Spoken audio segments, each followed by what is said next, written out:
Okay, so let me just clear this cam. Yeah, let me erase this. And now, as I said, the historical background. So first we will talk about is the land reforms. Very important. Okay, so when you're talking about it, when we are speaking about Indian economy, we also have to study the history of India. Okay, so the land reforms in India, pre-British and post-British. So this both are very, very important. Okay, so land reforms is divided into two things. Okay, so first is the land tenure system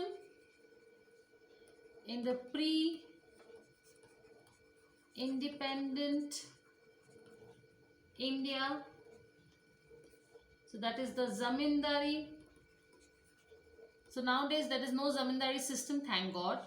So zamindari system, mahalwari system, rayatwari system. Okay, so we'll take one by one each things. Okay, so now I will tell you a story, so that is more important, because if you understand the story. Now at the time of independence, there were three major types which you can see on the screen, that is zamindari system, mahalwari system and rayatwari system. Okay, so now, and this for the basic difference. Now we will see the basic difference which are regarding the difference. If you see, so let me write here the basic difference in these three systems. Now for UPSC students, very, very important chapter is Indian agriculture, so that you have to study and focus a lot about it. Plenty of questions will come from Indian agriculture. Okay, so what is the basic difference in these three systems? They are regarding is the mode of payment. So was regarding the mode of payment of land revenue. So land revenue was very, very important. So first we will talk about is the mode of payment of revenue under the zamindari system. Okay, so I am going to talk about is the pre-independence India, and it's now we are talking about is the land reforms. When we are going to talk about Indian agriculture, we cannot forget about land reform. So the first division we will talk about is the historical background, and that is why I'm talking about is land reforms. Okay, and as I said, it was divided into three systems. So the first one I will talk about is zamindari system. Okay, now under this system,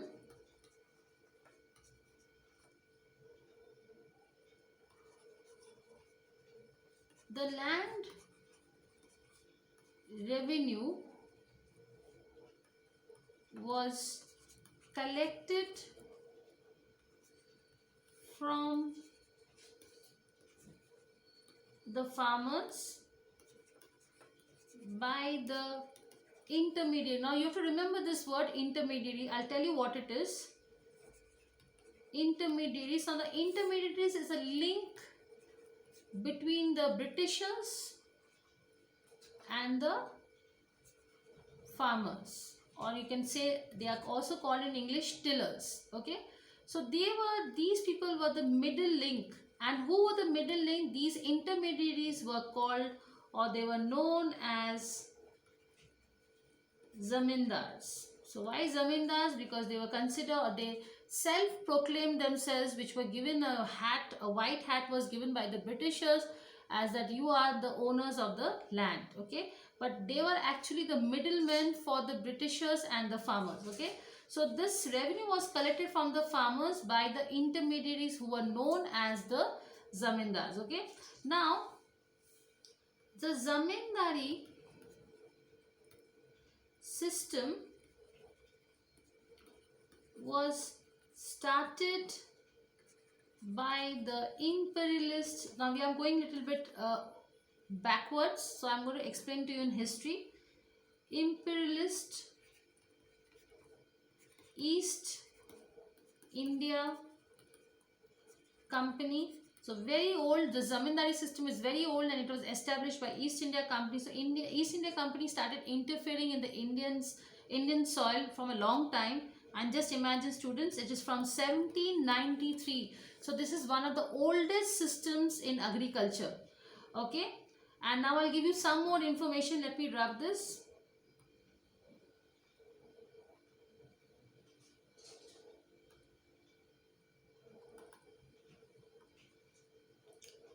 Okay, so Lord, everybody knows this, he's a very famous Lord. Okay, or Viceroy of India, of pre-independent India. Okay, so Lord Cornwallis, who were called as lords in the British time, the ones who are very, the renowned or the so-class elite people, which were, this award or this, recognition was given by the Queen, that you are a very high-class person and you're considered as a small, or lord is also considered the person who has lots of lands and he has a small territory or a palace, is belonging to him. So generally Lord was always considered as the head of a state or something. Okay, so here he was the Governor General. Okay, and everybody knows it. So Lord Cornwallis entered, very important point, into permanent settlement with the landlords, and why was this permanent settlement created? With a view to increase land revenue. Now let me explain you more in details about this arrangement. So under this arrangement, the landlords were declared as zamindars with full proprietorship. So that means they were given full ownership. So proprietorship means ownership. Let me write down here. Ownership of the land. Yes. And these, very important point, these zamindars were made responsible for the collection of the rent. Now this basically started from Bengal. Now if you know the very famous titles of Bengal as Roy, then Chakraborty, so these are all zamindars, and these titles were actually given by the Britishers. Similarly, if you talk about UP, the Chaudhary, Thakur, and then when you talk about Maharashtra, then you have titles of Patil. So these were then Chettinar. So these were the titles which were given by the Britishers, and they were claimed as zamindars, which was given, and this authority or ownership was given by the British. And exactly, if you can see on the screen, it was given by Lord Cornwallis. Okay, so he declares zamindars as the full proprietorship or the ownership of the land, and that is what it was when it was made easy that they will not interfere directly. Indirectly, the zamindars are responsible for collection of the rent, and obviously they used to get a huge commission from it. Okay, so something a ratio of 50-50 or 60-70. Okay, so I'll give you some more explanation of the share, how the share was divided between the zamindars and the Britishers. Okay, so yes, let me write down. Now the share of the government in the total rent collected by the zamindar zamindars was kept at, this is very important students, 10/11. Okay, so that was the ratio, and the balance used to go to the zamindars. Yes. Okay, Now, zamindari system was very prevalent in some states in India, not all states. So let me mention you the states. Okay, the system was most prevalent in West Bengal. So that time West Bengal was included, Orissa was also included inside West Bengal, and Bihar also. Okay, so West Bengal was included. It was a big state where Bihar was also included, and before partition the Bengal was completely together, united, and Bihar was also included, and also your Orissa. Okay, so Orissa. So West Bengal, a little part of Orissa was also included. So West Bengal, then Bihar. So that is why I am now mentioning together separately the states, but previously it was together. Bihar, Orissa, now it's called as Odisha. Okay, the name has changed. UP, Andhra Pradesh, and Madhya Pradesh. Okay, so you can see 1, 2, 3, 4, 5, 6, 7. So 7 states out of the 28 states, or maybe less states that time.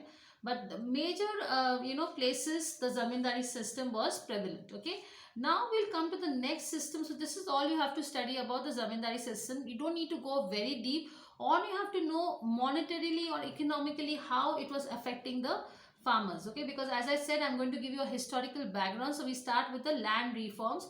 Now we will talk about is the Mahalwari system. Okay. Okay. So now we will talk about is Mahalwari system. Okay. Now under this system, the revenue was collected from the farmers, okay, by the village head men. Okay, so that's called as Mukhya or Gram Panchayat leader. So village headmen on behalf of the whole village. It's also called as Mukhya in Hindi. Whole village. The headman is called in Hindi as Mukhya. So this revenue was basically, land revenue was collected, from the farmers by the villagers, okay, village headmen on behalf of the whole village. Now let me continue some more relevant points. Okay, now in this system, the entire village is converted into one big unit. So the whole village was converted into one big unit. And what was that big unit called? It was called as Mahal. Okay, or Mahal. It was called as Mahal. And treated as one unit for payment of land revenue. It's concerned, so this was considered as Mahal and it was treated as one unit. All the farmers had to pay to the village head. Okay, so this is very important. So now let me tell you where it was popular. So let me just clear this. Let me erase this quickly. Okay, now Mahalwari system was very popular, or became rather by, let me cut this. So became popular by Lord William, now another viceroy, everybody knows Lord William Bentinck, by Lord William Bentinck in Agra and Awadh. Now everybody knows where is Awadh. Awadh is in UP. Okay.